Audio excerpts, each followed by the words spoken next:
लोकनाचार हैं, मंगल शरण श्रेष्ठ, अरहत सिद्ध साधु गण, धर्म जैन जग ज्येष्ठ, तीर्थंकर जिन देवकी, जिन वाणी को ध्याय, सार्वधर्म संक्षेप से कहूँ चित्त हुलसाए। जन्म मृत्यु से रहित जहान, क्षेत्र बचाना तू यूं जान,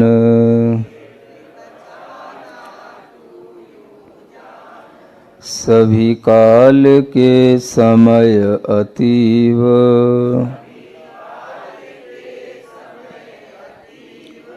जना मरा है हर एक जीव। जीव का अनादिकाल से जो इस संसार में रहना हो रहा है,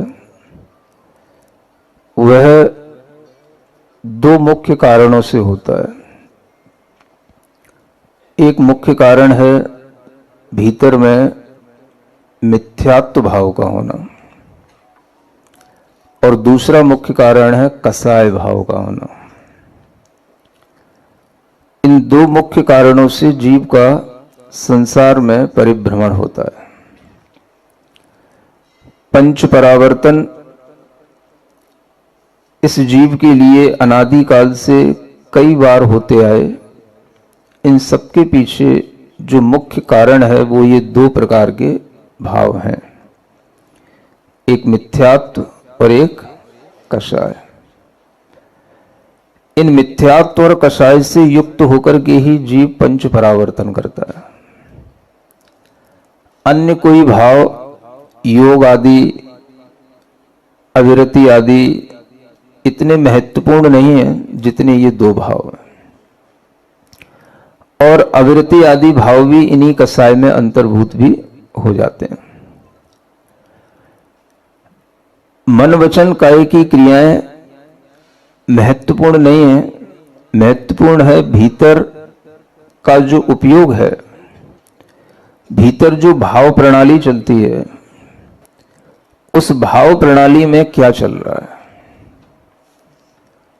मन में भी वही आता है जो भीतर की भाव प्रणाली में चलता है, और जो भाव प्रणाली चलती है वह कर्म आधारित होती है। कर्मजन्य भाव ही हमारे आत्मा में उत्पन्न होते हैं, और वही भाव हमारे मन में आकर के, विचारों में आकर के हमें आगे चलाते हैं। तो मुख्य भाव जो भीतर आत्मा में उत्पन्न होता है वह है मिथ्यात्व भाव और कषाय भाव, जिससे हर आत्मा स्वयं बना रहता है, और हर आत्मा स्वयं इन्हीं दो कारणों से जो अनंत जन्म मरण होते हैं करता रहता है। अनंत जन्म मरण अनंत काल से होते आने का भीतरी कारण आचार्यों ने सिर्फ मिच्छत्त कसाय संयुत्तो ऐसा कहा। यानी जो मिथ्यात्व और कसाय से युक्त है वह जीव हमेशा इस तरह के जन्म मरण करता है, और जब उसके ये भाव छूट जाते हैं तो जन्म मरण की संख्या भी अपने आप कम हो जाती है। उसमें भी प्रथम वह मिथ्यात्व भाव छूटता है, कषाय की भी मंदता उस मिथ्यात्व के छूटने से हो जाती है, और फिर धीरे धीरे जो अन्य कषाय होती हैं वो अन्य कषाय भी धीरे धीरे मिटती सी जाती हैं, क्योंकि मुख्य कारण मिट जाता है तो अन्य कारण भी धीरे धीरे नष्ट हो जाते हैं। तो इस संसार में जीव का परिभ्रमण होने का, पंच परावर्तन करने का जो मुख्य कारण है वो आचार्यों ने कहा मिच्छत्त कसाय संयुक्तो।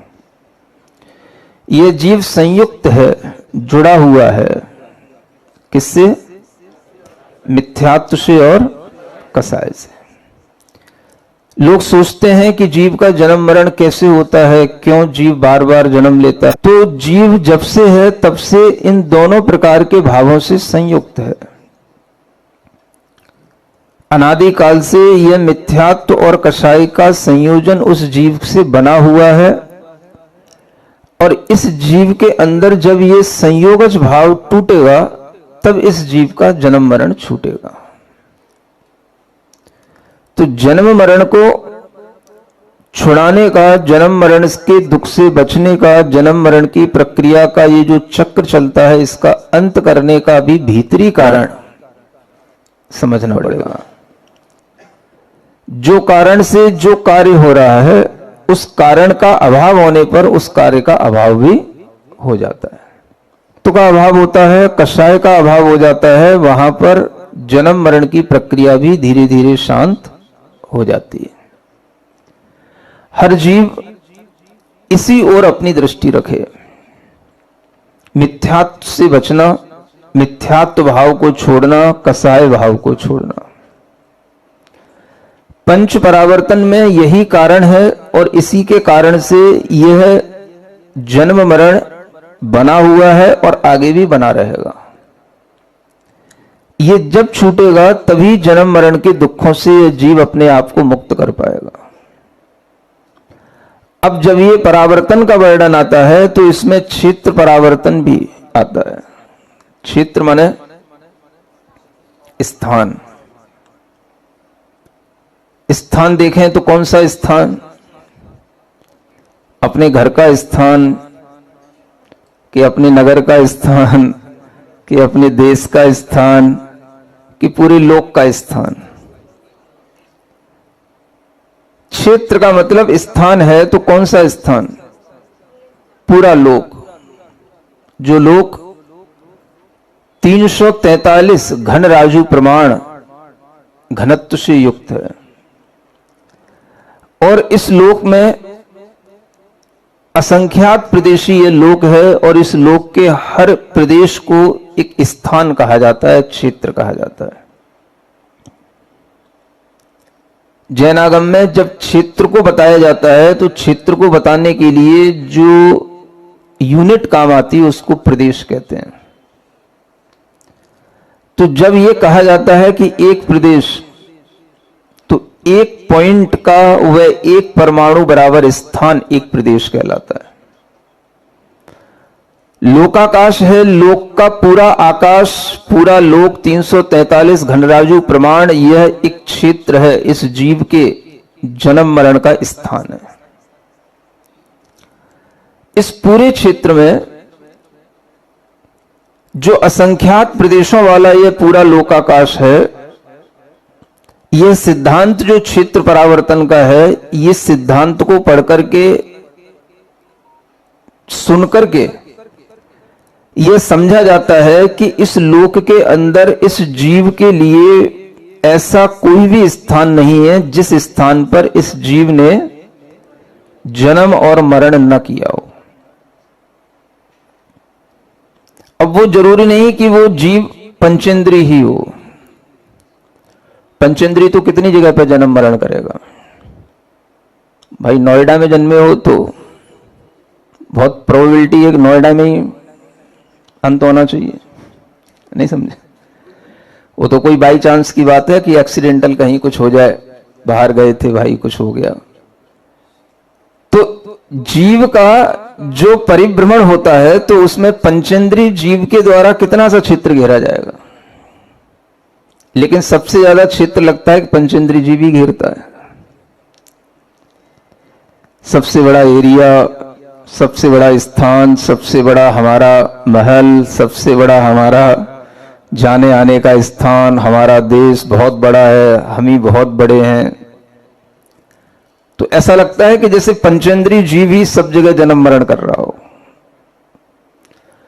वह लोक के सभी प्रदेशों पे जन्म मरण करने में समर्थ नहीं हो सकता। लोक के सभी एक एक पॉइंट पर जन्म मरण करके अपनी अवगाहना को बढ़ाते हुए पूरे लोक के प्रदेशों पर फैलते हुए अपने क्षेत्र को बढ़ाते हुए जो जन्म मरण करने की प्रक्रिया होती है, यह निगोध जीवों के माध्यम से होती है। और इतने जन्म मरण कभी नहीं होते आपके लगातार कि आप उन्हीं स्थानों पर एक एक पॉइंट बराबर खिसक खिसक करके वहीं पर जन्म मरण करते रहो।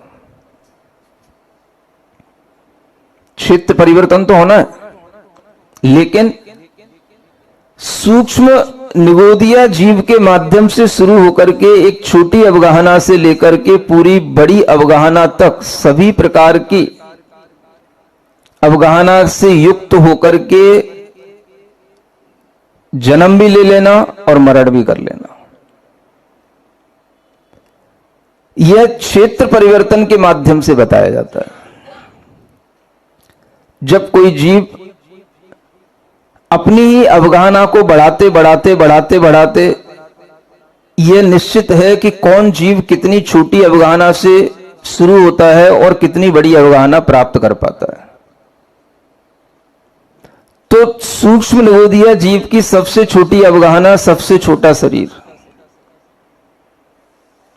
और मगरमच्छ का सबसे बड़ा शरीर, महामत्स्य जिसको बोलते हैं,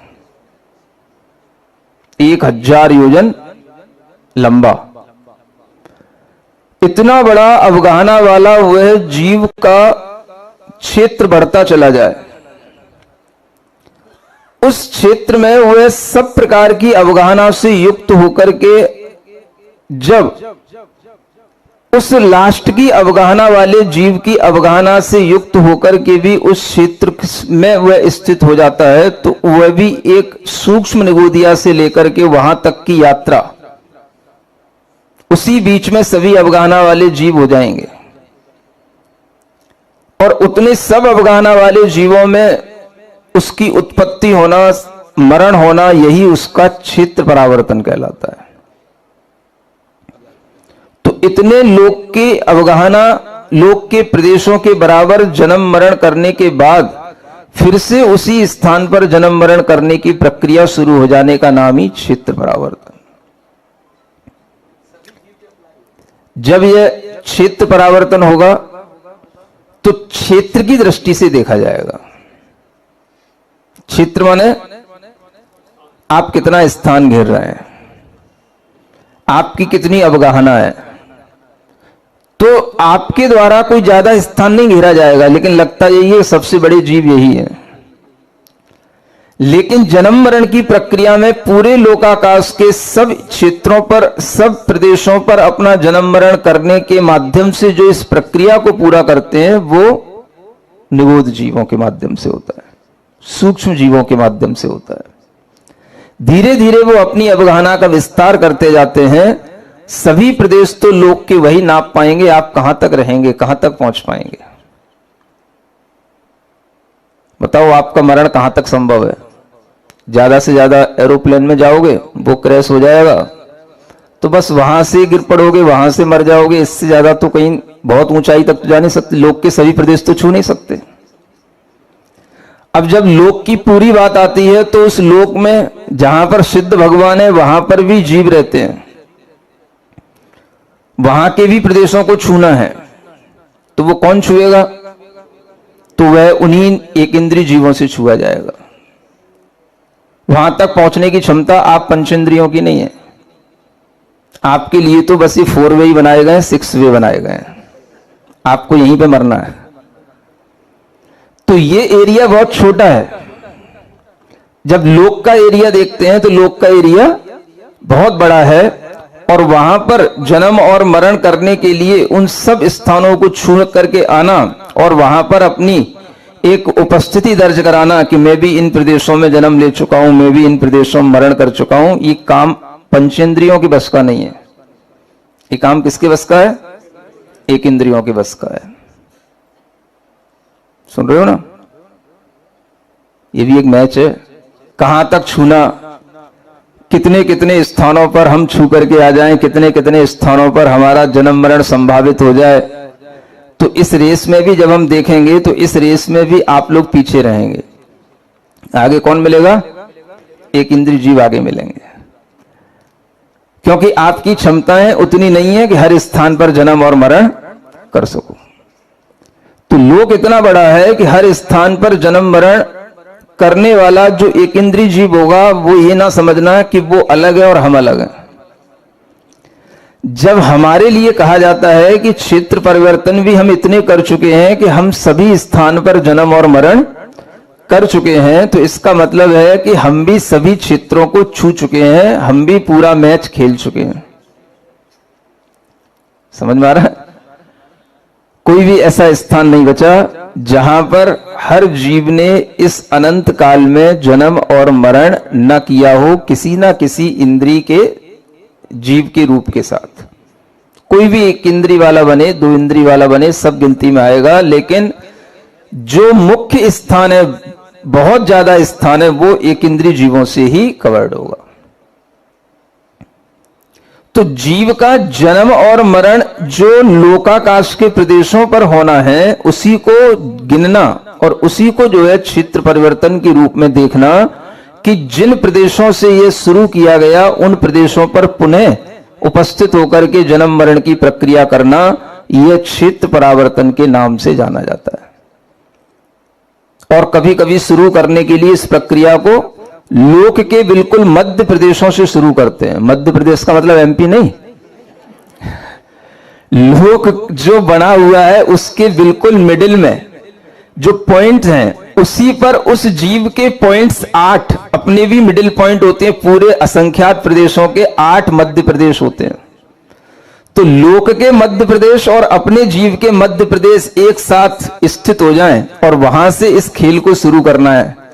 फिर एक एक प्रदेश की अवगाहना बढ़ते बढ़ते उसको टच करते करते, और शुरुआत ऐसे होना है कि जैसे जिस मध्य प्रदेश पर आपने 8 अपने मध्य प्रदेशों को स्थित करके जन्म लिया और उसमें जितना आपने घनांगुल का असंख्यातवां भाग जो आपने उस मध्य प्रदेश पर अपनी अवगाहना के साथ में घेरा, पहले उसी स्थान पर आपको उतनी ही बार जितनी अवगाहना के प्रदेश हैं असंख्यात, उतनी बार वहीं पर जन्म लेना है, मरण करना है। जब वो आपकी अवगाहना के जितने प्रदेश थे उतने पूरे हो जाएंगे, तब एक प्रदेश आगे खिसकना, फिर उस पर जन्म लेना, मरण करना, फिर एक प्रदेश आगे खिसकना, फिर उस पर जन्म लेना, मरण करना, फिर एक प्रदेश आगे खिसकना, उस पर जन्म लेना, मरण करना। ऐसे करते करते लोक में जो असंख्यात प्रदेश है उन सबको पूरा कवर कर देना। इसका नाम एक क्षेत्र परावर्तन है। जब वो पूरा हो जाए फिर उसी मिडिल पॉइंट पर आ जाना, फिर उसी मध्य प्रदेश में आ जाना। गम कहां है? गम, चिपकन जिसको बोलते हैं ना, वो कहां है? वो तो हमारे भावों में, विचारों में। विचार कहां से आ रहा है? वो कसाई के उदय से आ रहा है। अब अगर हम उसको नया ज्ञान दे करके उस कसाई को हम मंद कर पाएंगे तो इस क्षेत्र परावर्तन को समझने का प्रयोजन बैठता है। द्रव्य परावर्तन, क्षेत्र परावर्तन, काल परावर्तन, ये आचार्यों ने क्यों बताए? इसलिए बताए कि आप इतना ही मत सोचो जितना आप यहां सोच करके बैठे हो, अपनी बुद्धि में सोच रहे हो। अपनी दिमाग को और खुला रखो। हम अपने माता पिता कर को छोड़ करके आए, यहां पर जॉब कर रहे हैं, अपना घर बनाया, माता पिता कहीं और रह रहे हैं, हम कहीं और रह रहे हैं। सुन रहे हो? ये सब हमने किया। और जब हम बड़े हुए थे तो उस समय पर माता पिता के साथ रहते थे, तब यही लगता था कि माता पिता ही हमारे लिए मुख्य हैं। आज क्या हो गया? माता पिता छूट गए, क्योंकि हमारी अपनी जरूरतें, हमारा अपना रहने का तरीका, और हमें अपनी सुविधाएं पहले देखना है, माता पिता की बाद में। तो हमारे मन में जब परिवर्तन आया तभी तो हमने ये कार्य किया। और जब ये कार्य किया तो हम जहां उत्पन्न हुए थे उस जगह का मोह भी छोड़ करके अब यहां बैठे। लेकिन हमारी इतनी खराब आदत है, हम जहां बैठ जाते हैं वहीं पे मोह करने लग जाते हैं। नहीं समझ में आया? जैसे मक्खी होती है ना, वो उड़ती रहती है, ऐसा लगता है जैसे उस मक्खी को किसी से मोह नहीं है, लेकिन जहां बैठ जाएगी फिर वो वहीं बैठेगी बार बार आके। समझ में आ रहा है? तो मक्खी का मोह कहीं चला नहीं गया, उससे ढूंढना पड़ता है कि भाई कहां बैठ जाऊं। जहां उसे अपने बैठने का स्थान मिला वो वहीं बैठ गई, वहीं पर आकर के बार बार बैठेगी, वहीं पर आएगी, फिर जाएगी, वहीं पर घूमेगी। ये उसका अपना मोह है, यही उसकी अपनी चिपकन है, यही कसाय है। अब आप इस क्षेत्र परावर्तन से ये विचार करें कि आपका मोह, आपकी कसाय क्या किसी क्षेत्र के परिवर्तन से छूट जाती है या बढ़ जाती है? आप कहोगे महाराज कोई बैंक में काम करने वाला आदमी हो तो वो हर 3 साल में शायद है, हाँ 3 साल में ना, हाँ उसका ट्रांसफर होता रहता है ना, हर 3 साल में छोड़ता रहता है। परेशान हो जाते हैं उसके बच्चे भी कि कहां पढ़ा रहा था, वहां की टीसी निकालो, वहां पे फिर लगाओ, फिर ये करो वो करो, लेकिन उसको करना पड़ता है और कर लेता है। किसके कारण से? वो भी एक मोह रहता है, उसी से अपना गुजारा चल रहा है। और अगर अपनी पोस्टिंग होगी तो इसी बेस पर होगी कि भाई ये कितना ट्रांसफर इसका हो चुका, कितनी लंबी इसकी प्रैक्टिस हो चुकी, तो इसलिए करना है, तभी आपको कोई अच्छी पोस्ट भी बढ़कर के मिलेगी। तो वह उस कारण से सब कर लेता है, सब झेल लेता है, लेकिन फिर भी यूं नहीं कह सकते कि वो अपने मोह और कसाय को छोड़ रहा है। वो जहां जाएगा तो 3 साल में वहीं पर वह फिर से चिपक जाएगा, फिर उसको वहां से हटाया जाएगा। उसको कष्ट तो होगा लेकिन हट तो जाएगा। सुन रहे हो ना? आपकी दशा उससे भी ज्यादा गई बीती है। आपने एक स्थान बना लिया, अब तो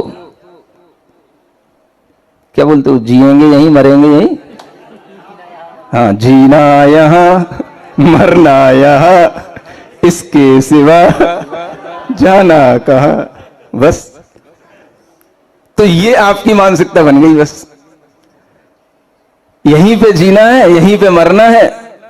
अब अगर आपको कुछ ये सोचने में आए कि भाई हमें इस क्षेत्र से क्या लेना देना है, जन्म मरण तो हमारा अनेकों बार हर क्षेत्र पर हो चुका है, किसी भी क्षेत्र से चिपक करके हम राग द्वेष कसाय को क्यों बढ़ाते हैं? ये क्षेत्र परिवर्तन का प्रयोजन इस तरह से हमारे चिंतन में आए तो हमें किसी भी क्षेत्र से लगाव ना हो। समझ आ रहा है? कसाय हम खुद छोड़ेंगे तो छूटती है, ट्रांसफर करने से कोई कसाय तो नहीं छूटती है, वो तो परवश होकर के ट्रांसफर हो रहा है, इसलिए उसे जाना पड़ रहा है।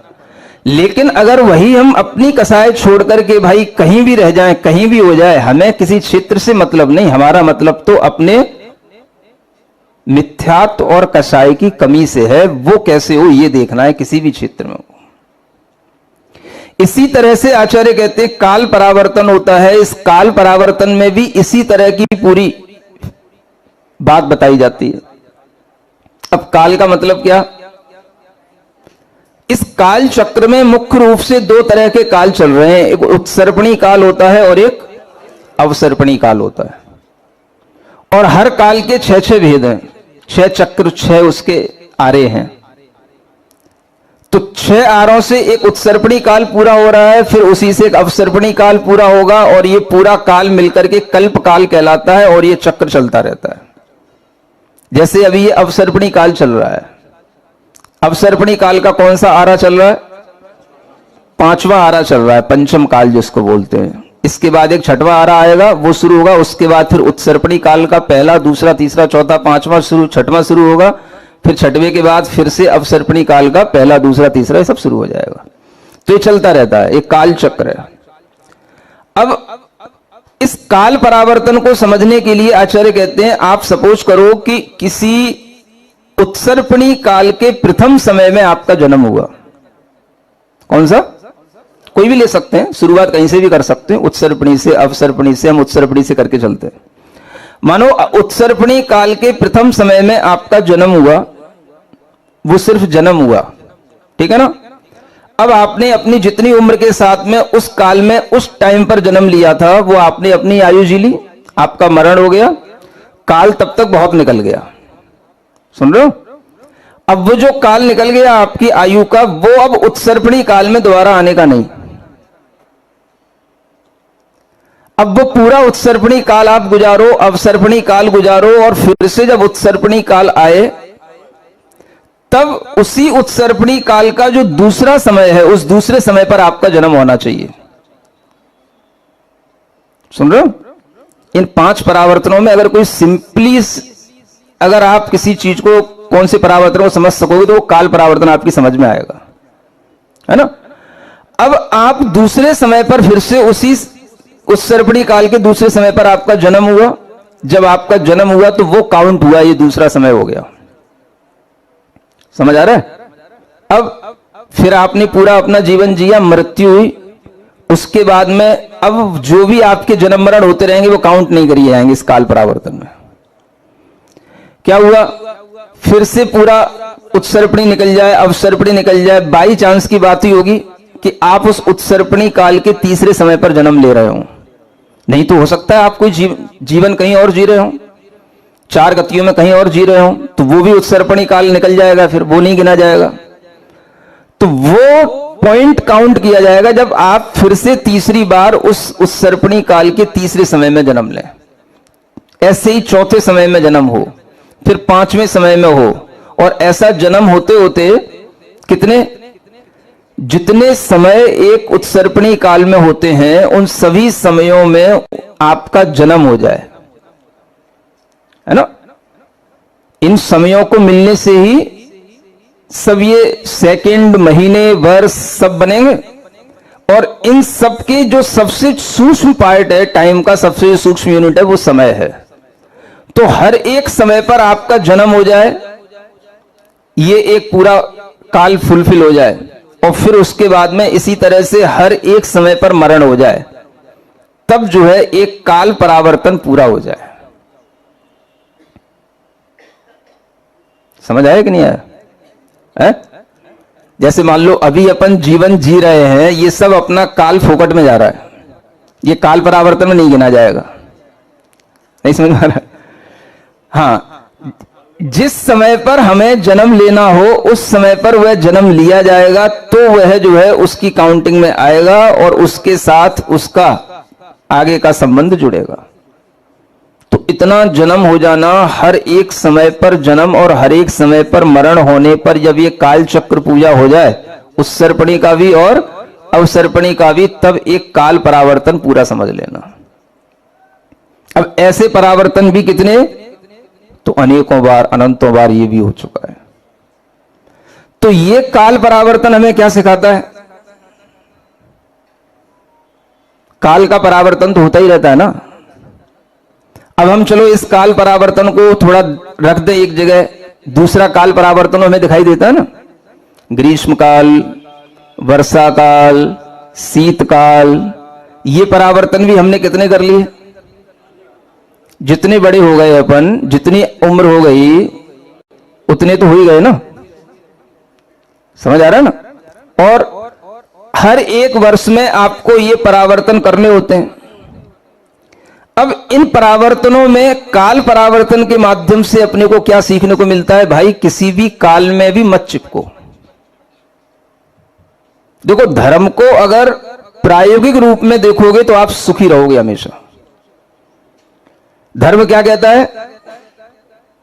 किसी भी काल से मत चिपको। काल भी जो है आपके लिए दुख देने वाला हो सकता है, अथवा जब जब आपको किसी भी चीज से दुख मिले, द्रव्य से, क्षेत्र से, काल से, तो आप इसी तरह के परावर्तनों का विचार करके उससे अपनी चिपकन हटाओ। क्या समझ आ रहा है? अब हम किससे चिपके रहते हैं? हम काल से ही चिपके रहते हैं। हर काल में अपना जन्म मरण हो चुका है ये तो याद नहीं रहता, लेकिन हमें आगामी काल में क्या होना है, आगामी काल हमारा कौन सा आना है, आगामी काल में हमें क्या मिलना चाहिए, इस पर हमारा दिमाग रहता है। ये सारा विज्ञान किस लिए है? सोच बदलने के लिए ही तो है। हम अगर अपने आप में हर चीज से रिजिड रहेंगे, द्रव्य को लेकर, क्षेत्र को लेकर, टाइम को लेकर के हम हर चीज से रिजिडिटी अपनी बनाएंगे, तो हम आखिर अपने अंदर फ्लेक्सिबिलिटी कब लाएंगे? वह फ्लेक्सिबिलिटी हमारे अंदर आएगी तभी कुछ चेंज होएगा, और चेंज होएगा तभी कुछ भीतर से आएगा। तो अगर हमने अपने आप को फिक्स कर दिया है कि हमें उस टाइम पर ही हमें वो चाहिए लड्डू, समझ आ रहा है, और घर में चीजें पहले से आ गई, भाई आज दूध अच्छा मिल रहा है, आज मावा अच्छा बन रहा है, आज लड्डू अच्छा बन रहा है, कल को पता नहीं घर में गाय रही ना रही, तो आज तो खा ले, नहीं नहीं मैं तो तभी खाऊंगा। अब अगर बच्चा ऐसी जिद करेगा तो माता पिता कहेंगे भाई अब तो ये बड़ा कठिन काम हो गया। दुनिया में अगर हमें आनंद के साथ रहना है तो जब जैसा समय आ जाए उसी के अनुरूप अपने को ढाल लेना, उसी का अपना पूरा आनंद ले लेना। ये हमें कोरोना सिखा करके गया, बहुत अच्छी चीज सिखा के गया कोरोना। लोग कोरोना से डरते हैं, लोग कोरोना को अभिशाप देते हैं। मैं कहता हूं कोरोना ने हमें बहुत कुछ अच्छा सिखाया है, लोगों के जीने का ढंग बदला है, अकेले रहने का एक साहस पैदा किया है। अपने घर में भी रह करके हमारे पास क्या है, हम कैसे ज्ञान ध्यान करें, लोगों ने सबसे ज्यादा ज्ञान ध्यान कोरोना के टाइम पे किया है। मैं कोरोना को बहुत एप्रिसिएट करता हूं। सुन रहे हो, मेरे ऊपर कोई क्लेम मत करवाना। उसके बिना तुम लोग कभी सुधरते ही नहीं। सबसे ज्यादा आराम ध्यान अगर कभी रिकॉर्ड में सबसे अच्छा हुआ है तो कोरोना के टाइम पे हुआ है। तो ये टाइम तुम्हारे लिए अगर एक्सेप्टेबल रहा तो तुमने उसका भी आनंद लिया और तुम उससे भी डरे रहे, परेशान रहे, तो तुम उस टाइम में भी कुछ ना कुछ अपना बर्बाद करते रहते या कुछ अपने को खो देते, कुछ ना कुछ दुखी होकर के अपना समय व्यर्थ करते। लेकिन जिन लोगों ने उस टाइम का भी एंजॉय किया वो आज भी जी रहे हैं। तो हमेशा अपने मन को परिवर्तन करने के मोड में रखना चाहिए। समझ आ रहा है? मुनि महाराज आते हैं जाते हैं, मुनि महाराज हर जगह पर रुकते हैं, मुनि महाराज को हर समाज में अलग अलग माहौल मिलते हैं, हर समय पर अलग अलग लोग मिलते हैं, अलग अलग तरह के लोगों के विचार मिलते हैं। और सब कुछ करके भी मुनि महाराज क्या करते हैं भाई, एक ही जगह पर एक ही मोड में कंफर्ट जोन में रहने की उनकी कभी मेंटेलिटी नहीं बनती। समझ आ रहा है? वह हमेशा अपने आप को परिवर्तित करने के मोड में रहते हैं। ये मुनि महाराज की चर्या है। एक श्रावक को भी मुनि महाराज की चर्या से सीखना चाहिए कि हमें भी इसी तरीके से अपने आप को हमेशा परिवर्तन के मोड में रखना है। भाई ये परिवर्तन जो द्रव्य क्षेत्र काल का है ये तो पराश्रित है। हम अपने भावों का परिवर्तन अगर खुद कर लेते हैं तो हम इन परावर्तनों से भी अपना बचाव कर सकते हैं, इन परावर्तनों की ये श्रृंखला को तोड़ सकते हैं। आपके लिए किस चीज की वैल्यू है? हमारे यहां हमें इजीली सब चीजें मिल रही इसकी वैल्यू है, या हमें जो यहां से डिलीवर किया जा रहा है उसकी वैल्यू है, या हमारे घर में जो हो जाए उसकी वैल्यू है? समझ आ रहा ना? तो आपके लिए जिस चीज की वैल्यू होगी वो वैल्यू आप कहीं पर भी लेकर के अपना काम चला सकेंगे। अच्छा होता है कि वो वैल्यू हमें बहुत अच्छी ढंग से सुविधा से अपने ही घर में मिल जाए, ये सबका भाव होता है। लेकिन इसके साथ साथ अपने मनोभावों को परिवर्तित करके रखने में भी एक चांस तो अपने अंदर बना करके रखना चाहिए, है ना? अगर ऐसा ना हो तो भी हम क्या करेंगे? जिस चीज से हमें कुछ मिलता है हम उस चीज को ग्रहण करने की, उसकी प्राप्ति की कोशिश करेंगे। ये मन में आता है कि नहीं आता है? तो काल परावर्तन से ये समझना कि हमें किसी काल में नहीं चिपकना। क्या समझ में आ रहा है? हाँ, लोग हर चीज से चिपकने लगे हैं। अपना मंदिर तो अपने ही मंदिर से चिपकेंगे, दूसरे के मंदिर में नहीं जाएंगे। समझ आ रहा है ना? अपना क्षेत्र तो अपने ही क्षेत्र के गुणगान गाएंगे, उसी से चिपके रहेंगे, दूसरे क्षेत्र में नहीं जाएंगे। अपना काल जब समय पर जब हमें चाहिए, भाई वर्षा काल में चाहिए तो वर्षा ही काल में चाहिए, तो और किसी काल में मिले तो हमें क्या मतलब, हमें क्या मिला? ये सोच किसकी? ये सोच उनकी जिनके अंदर कसाय भाव होता है, मिथ्यात्व भाव होता है। ये विपरीत सोच है। सम्यक दृष्टि जीव हमेशा ये समझता है कि हमारे लिए जब भी देशनालब्धि मिल जाए, जब भी हमें यह सम्यक ज्ञान का उपदेश मिल जाए, यही हमारे लिए सर्वोत्तम काल है। हम काल की प्रतीक्षा करते हुए सम्यक ज्ञान की प्रतीक्षा नहीं करेंगे। जिस समय पर हमें सम्यक ज्ञान मिल जाए वही हमारे लिए काल लब्धि है। यह ज्ञान सम्यक दृष्टि जीव का होता है। सुन रहे हो कि नहीं? काल लब्धि किसे कहते हैं? जब समय आएगा तब कुछ काम होगा, या जिस समय पर काम हो रहा है वही हमारी काल लब्धि है। अगर ये हम बच्चों की तरह अपनी आत्मनिंदा करेंगे, हमारी बर्थडे आज क्यों मना दी आपने, आज क्यों हमको ये गिफ्ट दे दी, आज क्यों मेरे को ये टीका लगा दिया, आज क्यों केक काट दी, अरे भाई आज भी खा ले, कल भी खा लेना। नहीं समझ में आ रहा? नहीं नहीं मुझे तो कल ही खाना है, तो भैया तू कल खाते रहना, मैं जा रहा हूं। है? तो मेहमान जिस दिन आया है, मेहमान जिस दिन गिफ्ट लेकर के आया है, वह रोज रोज हर टाइम पर अवेलेबल हो जाए जरूरी नहीं है। वो जब लाया है तभी ले लो, और ज्यादा हो तो उस गिफ्ट को उसी दिन दूसरों के सामने प्रेजेंट कर देना, देखो मामा जी मुझे गिफ्ट दे करके गए थे। ये सभी तो हो सकता है ना? बोल नहीं रहा, कहने का मन नहीं कर रहा है। ये अपनी ही मेंटेलिटी को जब तक हम चेंज नहीं करेंगे, तब तक हम किसी भी चीज का कभी भी ना ज्ञान का, ना चारित्र का, ना सम्यक दर्शन का कोई भाव अपने अंदर ला पाएंगे, और ना कोई हमें इससे आत्मिक सुख की प्राप्ति होगी। समझ आ रहा है? तो जो समय है हमारे सामने, उस समय की योग्यता को देखें और अपनी योग्यता देखें, और उन दोनों की योग्यता से जो हमारे सामने काम हो रहा है वही समझे यही हमारा भवितव्य है। क्या है ये? भवितव्य कहते हैं, यही हमारा भाग्य है। और इस भाग्य को हम आत्मसात करें, इसको स्वीकार करें, तो हमारे लिए अच्छा होता है। नहीं तो भाग्य की निंदा करने वाला सबसे बड़ा दुर्भागी व्यक्ति माना जाता है, जो अपने भाग्य की निंदा करता है। नहीं समझ आया? अपने भाग्य की कभी निंदा नहीं करना, माने अपने भाग्य की निंदा करना माने अपने अच्छे सत्कर्म के फल की निंदा करना। तो आपको भविष्य में फिर वो सत्कर्म के अच्छे फल कभी प्राप्त नहीं होंगे। आज जो हमें मिल रहा है वो हमारे भाग्य से मिल रहा है, इस भाग्य की हम प्रशंसा करें, आगे जो होगा देखा जाएगा। आज के भाग्य की अगर हम निंदा करेंगे तो यही दुर्भाग्य हमारा बन जाएगा, और यही दुर्भाग्य हमारे लिए आगे भी दुर्भाग्य के रूप में ही फलित होगा। तो आज हम ये समझे, आज हमारा क्या है? सौभाग्य है। सुन रहे हो कि नहीं? समझ में आ रही मेरी बात कि नहीं? हाँ, मन कर रहा है कि नहीं कहने को? फिर नहीं, देखो आज हमारा क्या है? सौभाग्य है। समझ आ रहा है ना? आज की देशना से हमारे मन में विशुद्धि आ रही है, तो यही हमारी काल लब्धि है, यही हमारी सबसे अच्छी योग्यता है। कल की पता नहीं भाव क्या बने क्या ना बने।